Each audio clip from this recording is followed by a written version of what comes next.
You're listening to In My Humble Opinion with Maxilia Robinson and Charles Lewis. Only on 101.3 Jams.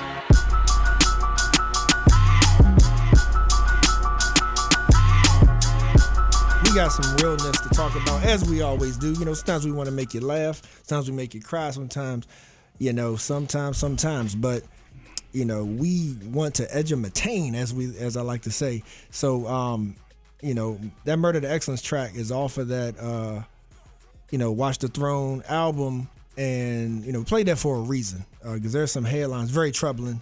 Aaron, sent some to me this week. And we was like, man, we got to address it. We kind of addressed it before, but we still got to. We always address it, and, but Yeah. So not only Hov born on the day Fred Hampton died, and y'all know the Fred Hampton. If you haven't seen Judas and the Black Messiah, check that out. Read up on the truth about the Panthers, right? But the artwork from Watch the Throne that Murder to Excellence track is on. I'm going to go ahead and kick it to you so you can talk about the artwork and then talk about some of these, disheartening headlines, man. Yeah, What's up with that artwork? So the artwork was done by Virgil Abloh. That just passed away, creative director for Louis Vuitton, brilliant brother. Obviously changed fashion culture the game forever with the Off-White brand. And one of the most ironic things about Virgil was that he grew up in the lineage of Kanye West as a designer. They both interned at Fendi. And I find it very interesting that two guys that are extremely successful, Charles, were interning at Fendi. They were interning at Fendi. Hey. So just to show you that you can learn. But one of the things that Virgil was looking for, just from a business standpoint, and we want to send our condolences to his family, to his wife. I think he had 2 children as well. Yeah. But Virgil was trying to get a seat on LVMH, which is Louis Vuitton Moet Hennessy, on the board. And Bernard Arnault had stated many times, and he hasn't repeated the statement, but this is a family business. And so what Virgil and Kanye have been attempting to do is to get on the boards so they can start to have some sort of creative control and change fashion culture and have more African Americans and include some diversity there. But, 41, cancer.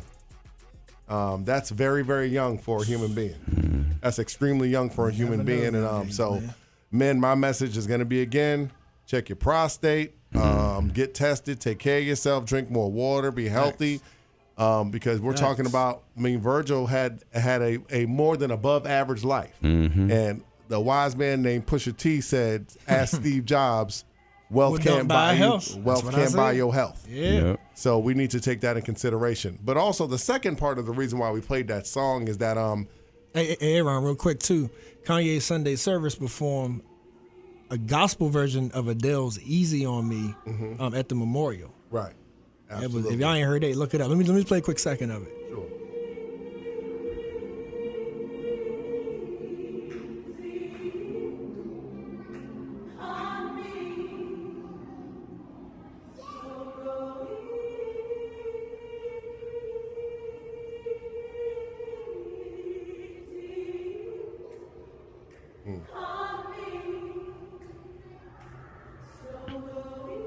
Yeah, man. Yeah. Turned that thing into a gospel, Razor. Man, musical genius. Yeah, condolences to his family, man. 41, I'm 43. And so, my kids are grown, but he had 2 babies, so it's just leaves behind a wife. But the reason we went into it is that it's I don't even know where to start. So I'm not sure if people are watching the news, but this country, especially in black cities, the violence has been on an uptake probably over since COVID. And one of the stories I had sent to Charles the other day, we gonna go in, y'all. One of the stories I sent to Charles the other day was that a young man was in Philadelphia, and he was 14 years old waiting at a bus stop, and he was shot at 37 times. And he was killed with 18 bullets in his body, waiting at a bus stop. Marshall and I were just talking, and if people don't know, Philadelphia has had 513 murders this year. If you go to that website. Probably higher than that from when you looked it up. If you go to that website today, because there's a site there. I'm not going to, but you can just Google it. The majority of those faces on that website are black males and also black females.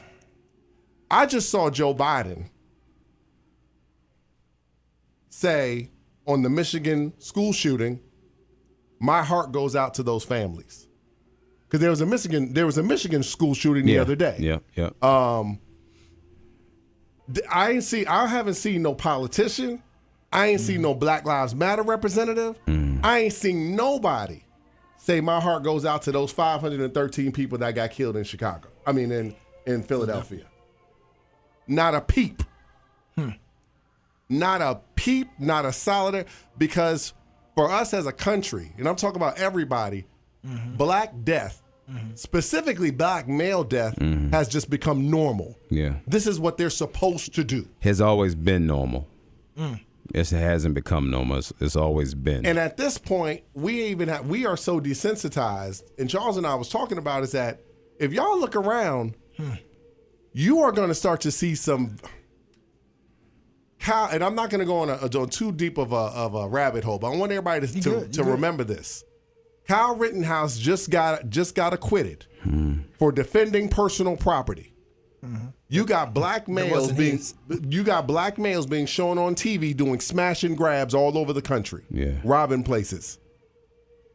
If y'all don't start putting two and two together about what's going to happen, you are going to start seeing armed vigilante people around this country start to defend their property. Other people's property. Yep.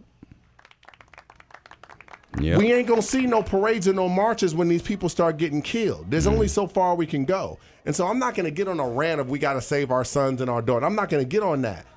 But if you have children, you need to make them aware of what this environment is going to become. Philadelphia, Chicago, 1,000 murders for the year. This is insane. But when I saw that 14-year-old kid waiting at a bus stop, Charles. Right. Who's shooting at a 14-year-old kid 37 times? Gang member. Other 14-year-old kids, unfortunately. And here's the other thing. You know they had to be some dusty dudes. Because you got to be a crazy person to shoot 37 times, ricochets, innocent people. There is no value of black life. Yeah. Not only when it comes to, there's a thing called initiations, right? And you have to prove, and a lot of times in order for somebody to go through these initiations, not everybody built like that. So then they become impaired with drugs and alcohol and all these different things, right? Because you can overkill something. You know what I'm saying? And that's something that people don't really get, is that there's still a population of people that's looking for love and acceptance, and they're finding it in criminal-based businesses, right? So then when this criminal-based businesses says, show me that you are loyal to this, that there's nothing else for this, you don't have nothing else. So then you go out here and you commit a heinous crime, or you go to show your love for this particular entity. Now you in it, blood in, blood out. So then you got to continue doing it for self-preservation at that point, right? Not everybody built for these bad lives, man. Like I tell people that all the time. For those people who have made it through, like really made it through, lived it, smelt old blood, saw bullet holes, seen body parts blown, all these kind of things, right? It's your job, dude, to go back and catch these people before they get influenced by other people. You know, let the woman get mad at you because you're talking to her son and she don't want nobody to talk to him. Let her cuss you out and you still plant that seed in that young man. Tell that young lady, look, everything that God made of value, he covered. Diamonds, everything else. Put some clothes on your body. And I know there's some people out there that's probably sitting out there saying, Aaron, you pulling this stuff from Fox News. You're being a conservative. Let me tell you something. I know people that live in Baltimore. I know people that live in Minneapolis. I know people that live in Atlanta. Atlanta, they got a term, Charles, that's like pumping gas with the tool out. That's real. Oh yeah. That is 1,000% real. Yeah, this ain't no Fox News. This because people are Get in getting the car. We'll carjacked. take you there. So Street Charles news. and Max, I'm gonna throw. Max just popped on. Appreciate you. So I'm gonna throw this at y'all right now. We're gonna get right to it. when they start doing more profiling, because these are things that people have wanted to go away from. Mm-hmm. When they start doing more profiling in these cities, when they start doing all these RICO charges that are about to come, because they coming, y'all, they coming. You better not act like they ain't coming. What is going to be our response as a community? Are we actually going to say, lock them up or throw away the key? Because here's the problem. The people being affected by the violence are us. Right. As always, when America catch a cold, black people catch the flu. Isn't that so what is going to be our position? Because I think I think we need more snitching. Yeah. I think we need y'all call it neighborhood watch. Y'all can be as mad. Let me tell you something. Y'all can be as mad as me as I want. If my son goes to a party and he's having a good time and some dusty dudes or a dusty girl pulls out a pistol and harm somebody at that party, I don't want to hear about the no snitching rule, because that person that's being irresponsible should be off the street and they should be locked up. So we need more. No, Jimmy did it. Mike did it. Matter of fact, all of them got guns, because those are the rules in our community. And think about how foolish those rules are. And I guarantee you, Marshall might not. We need a stat person. I guarantee you, if you go look up those statistics in Philadelphia for them 500 people, how many of them murders you think actually got solved? Right. No, I feel you. Right. I feel you, Max. You want me to jump on that, or you got something ready? No, I'll go. Again, I'm just now jumping onto this conversation, so I'm not 100% caught up. But my thoughts about it and how our Black community responds to that situation. I'm going to bring it very local. So, as we know, there is a group organized in the city of Charlottesville that is a body of the city of Charlottesville. That's job is to provide oversight and of the police, and to make sure that citizens are protected and get their due justice if they are policed incorrectly, right? And there's a lot of chatter of whether or not that group's efforts are right or wrong. Some of it's based on the personalities of that group. Some is based on actions. Some is based on how the people that group is just simply comprised of, policy that's written for it, you name it. When it all comes down to it, who again is responsible for protecting me? Like numero uno, who is responsible for protecting me? I am. And I think that our community and individuals should ultimately look at it like that too. You shouldn't put your well-being, your safety, your preservation in the hands of someone else ultimately. And so I think our community's response to what's going on out here is to get in front of it. And this is not even getting in front of it, but to be proactive, to reach back like Troy just now mentioned, Razor just mentioned, to talk to our youth, to pull people off the street, to create organizations, to you name it, whatever the efforts are, not necessarily a right or wrong effort, get to work. Yeah. And then the other part of that, I feel, is the police reform that this nation is talking about, right? I know people get on a tangent of defunding the police. And that may work if you take that money that you are taking out of the police department and putting it into services and organizations and whatever that is out here doing the real work to get our people out of bad activity, minimizing encounters with police officers, keeping them out of courtrooms, helping to raise children, mentoring, different things like that. But I think that we have to take a serious look at police reform, because that part isn't going to go away. How officers view people, their implicit bias, their you name it. That's not going to go away, and it has to be dealt with. So and I don't want appreciate that. I'm not saying some of this stuff to scare people. The reason why I'm saying is because remember, and you guys are probably sitting there saying, Aaron, how are you the authority to even talk on this stuff? I'm in banking. I see where people are moving to every day. I see where they're spending their money, and I see where they are going. And I see that this country is becoming a huge pot of, it's not even haves and have-nots.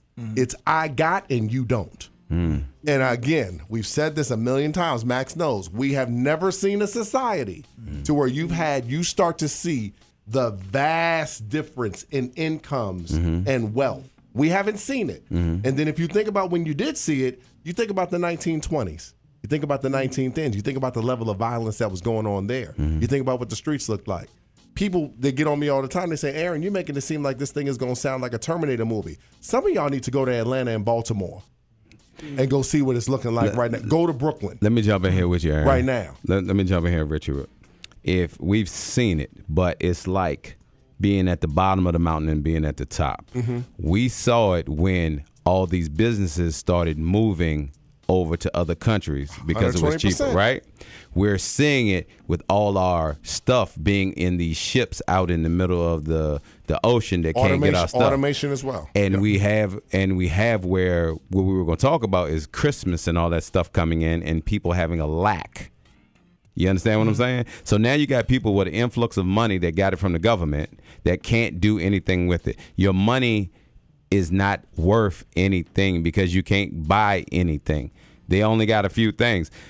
Like, people don't get it, man. It started in the black community with them only giving out a couple pair of Jordans and giving tickets at Foot Locker. I'm not gonna say Foot Locker, but at shoe stores. No, and people lining up for these for TVs and things like that. Right? My bad. So keep the checks coming, Foot Locker. Matter of fact, go check out Brandon. Sticker prick. Shout out to B. Shout out to B, man.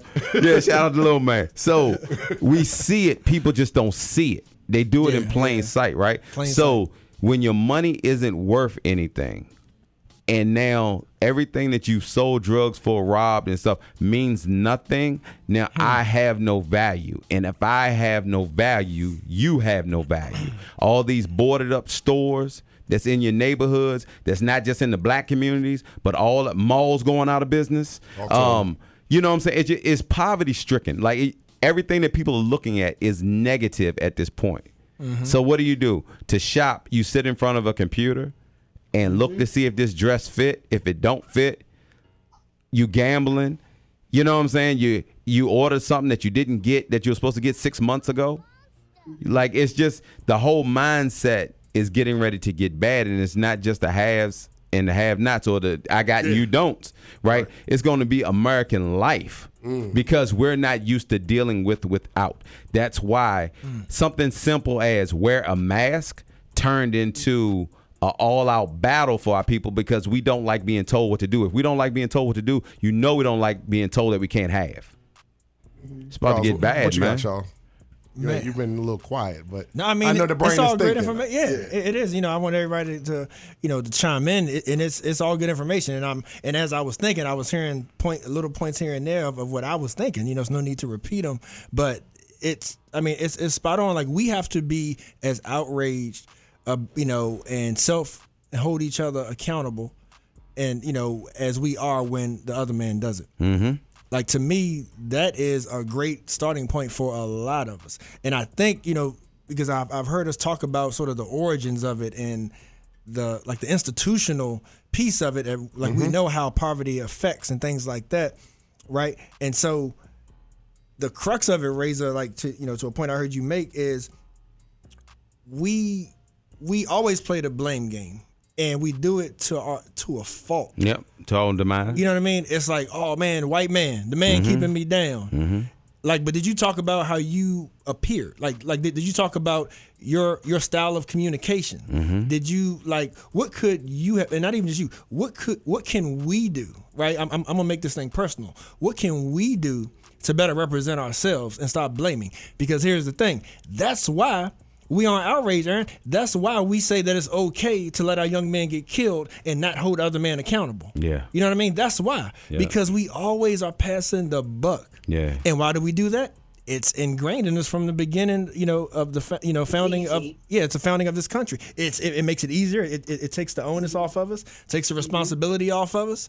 But like that right there, man, is like we gotta retrain our mind to stop like blaming for our problems and really take advantage of the collectiveness of our community. Yeah, Black Lives Matter needs to matter to black people too.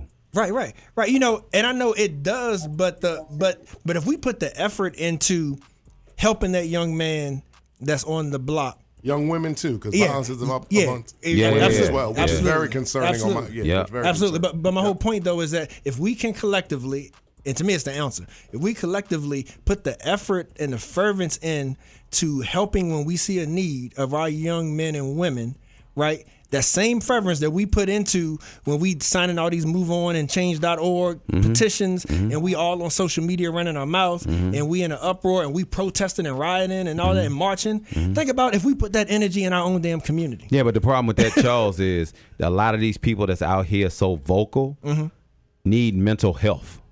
True that. You know what I'm saying?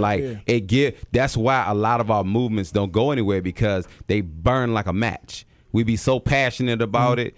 It's I'm gonna just use the kids for a second. When Trayvon Martin died, you didn't find a kid that didn't have a hood on. Facts. Where did that passion go? Because they don't have no place to put it, and their mental health comes from the parents. I hate when people always say kids will be okay, but then we got grown up saying, "Man, when I was a kid, this is what messed me up." Where's the disconnect at? Like, how do we not see that? You know what I'm saying? Like, I know I rant a lot, but it's one of those things that it matters with the kids, how they compute things, not just the prison, the pipeline in the schools, but inside your house. You know, how you treat each other. Hey, and Max, I'm gonna kick it to you. I know you got something, but Razor, but you know, a prime example recently of how far it go, Aaron, is like how many of us thought that Kyle Rittenhouse killed black people. Yep. You know what I mean? Well, I knew. It was I didn't personally. I knew. Right. Yeah, but I'm saying I didn't personally. But I'm not even pointing finger at anybody. I'm saying like in general, because our knee jerk reaction is that this white kid got off with killing somebody at a rally. Automatically, black people think up in arms. Charles, I heard more white people say. Even kill a black person. I heard more white people say that they were confused because they thought, the way the media put it, that it was a black person, and then turn around and ask, because I'm comfortable with a lot of people, why are black people so mad that white people kill white people? Hey. You know what I'm saying? Yeah. And then I had so I was on social media. I wanted to talk about it, but I was like, I need somebody else to, you know what I'm saying? Because a lot of times when people don't know what to say, they'll complain about what you say to give them a motive to talk. You know, and one other thing. Go ahead, Max. I was just going to say that black people were upset because a white person killed other white people because of the venue that they did it at. If it happened somewhere else in another setting, I can't say that many of us would have been so upset. And I kind of alluded to that perspective of that situation, the last live show, which is some white people found out really quickly that while, they have maybe what you might call a natural privilege, right?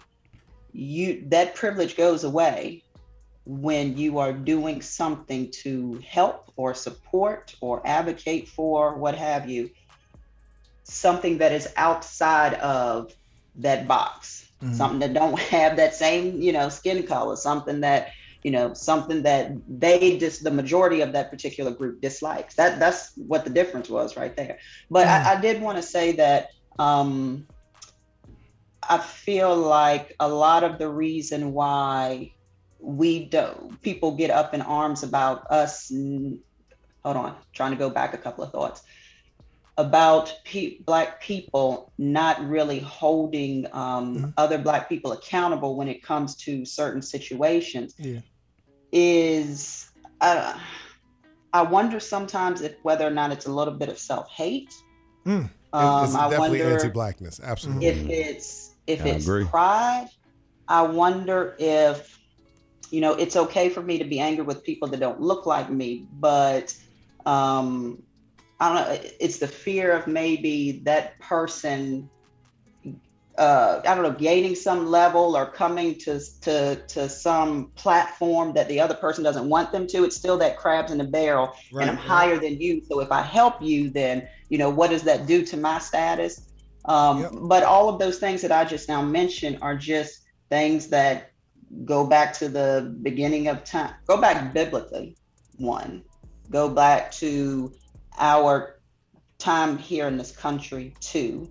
And it really is something that we as a Black community have to understand, that we cannot come out of unless we give it an intentional attention and make a concerted effort to change those things. And we cannot come out of what you say over there, and I say over here that is wrong if we don't do it together, kind of in that lockstep mentality. That means we have to find leaders. I want to throw that out there because it's just not happening. And then we ask ourselves, why are we still dealing with this? Why are we still here? Why are we still killing each other? Why? We play a big part in that. But Aaron, real quick, I got to say, because to chime in on that is like the foundational structure, right? Is what I hear Max saying as well. Is that it's like the way that we vote, man. Like getting involved in decisions that are made for our own communities. Not thinking that buying back the block is only by selling drugs. There's legal ways that we could be getting involved to keep our men out of prison and to improve our communities. Absolutely. And I think the other thing, and intelligence is something that we have to talk about, but two things can be true.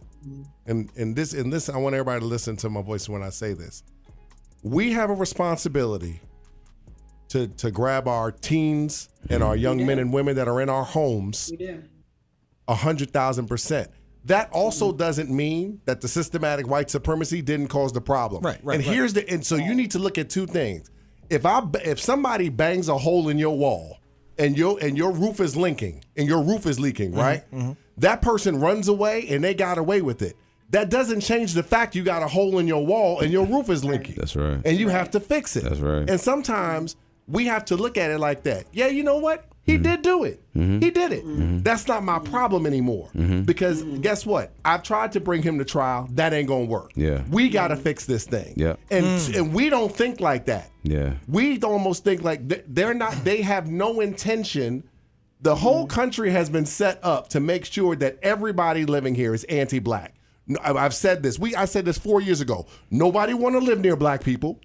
Nobody want to be around you. You got the worst schools. You got the worst crime. Let's be real. The country is set up to make sure that this is the way it is, because anti-Blackness makes everything work. You can't have expensive real estate if you have Black people that are functioning properly and we're thinking correctly. We have good schools. We don't have crime. Why would somebody pay $1 million to live over there if they could live right here?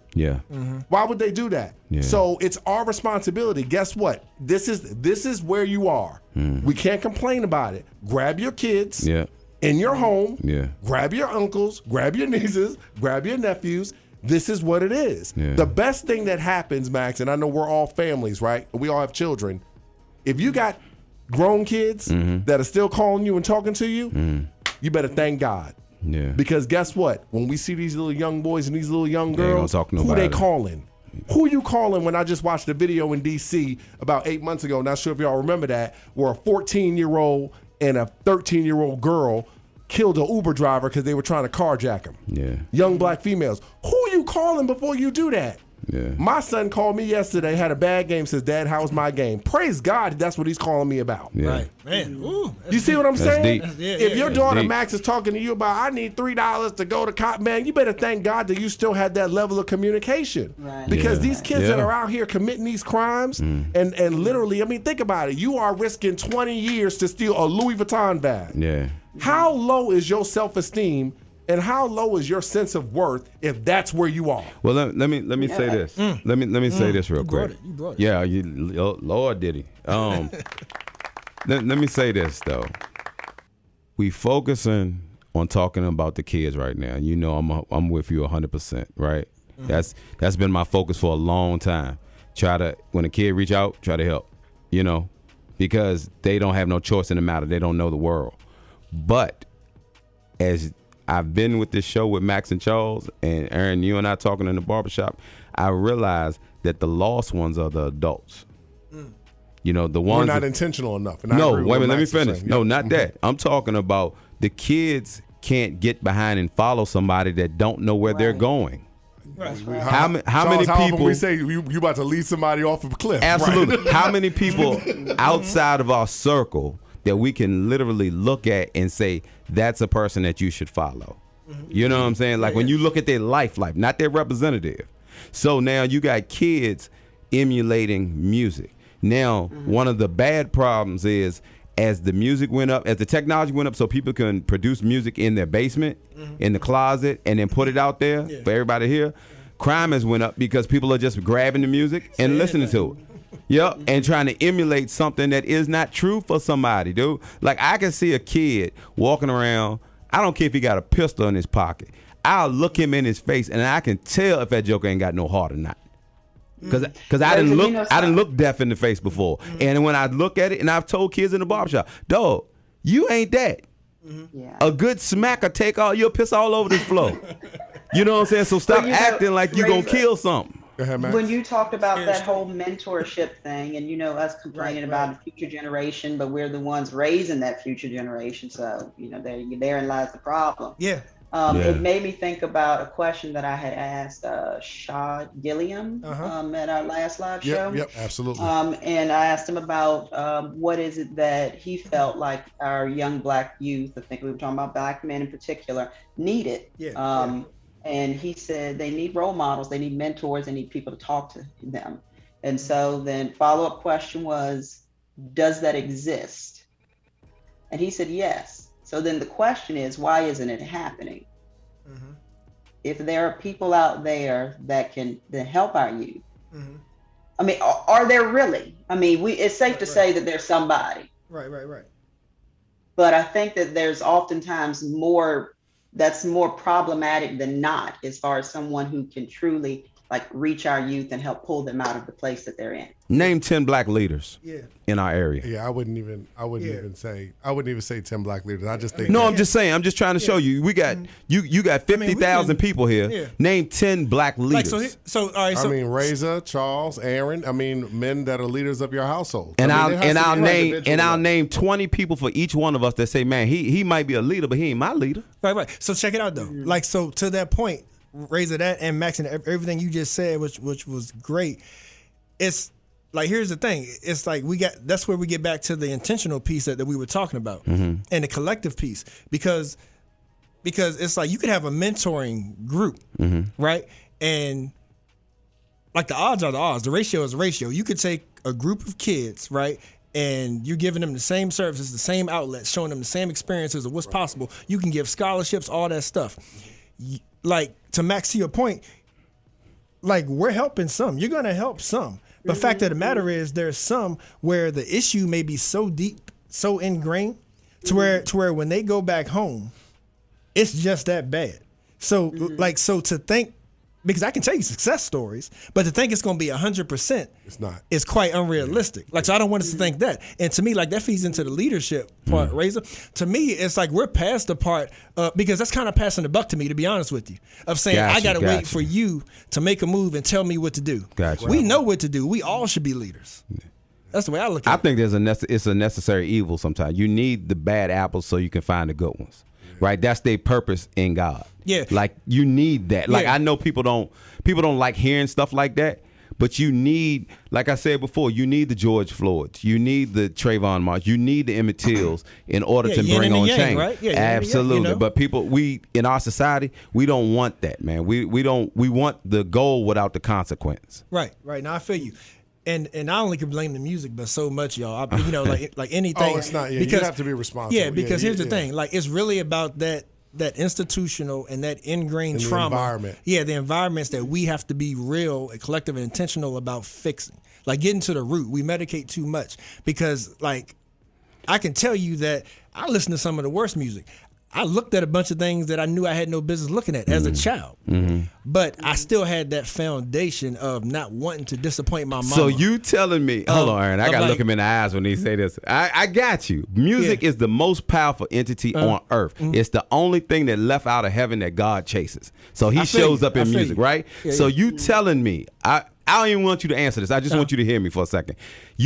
Are you telling me that listening to the music that we came up with, you didn't have thoughts of, man, I go out here and just shoot every ninja I see? No, right? You just didn't act on it.